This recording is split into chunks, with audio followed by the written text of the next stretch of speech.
আমার মনে হয় এই মানব সমাজে ভালোবাসা যে শুধু প্রেমিক প্রেমিকার মধ্যে প্রযোজ্য তা কিন্তু নয়। এই ভালোবাসাটা মা বাবা, ভাই বোন, আত্মীয় স্বজন, বন্ধু বান্ধব সবার ক্ষেত্রে প্রযোজ্য। কিন্তু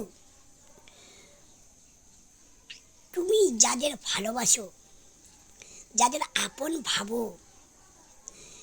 তারা যদি তোমার প্রয়োজন ফুরিয়ে যাওয়ার পর তোমাকে দূরে সরিয়ে রাখে, তাতে কিন্তু তোমার দুঃখ পাওয়ার কোনো কারণ নেই। বরং তোমার মনটাকে শক্ত রেখে এই দুঃখটাকে সরিয়ে রেখে সামনের দিকে এগিয়ে চলা উচিত। সেটাই তোমার মঙ্গল হবে।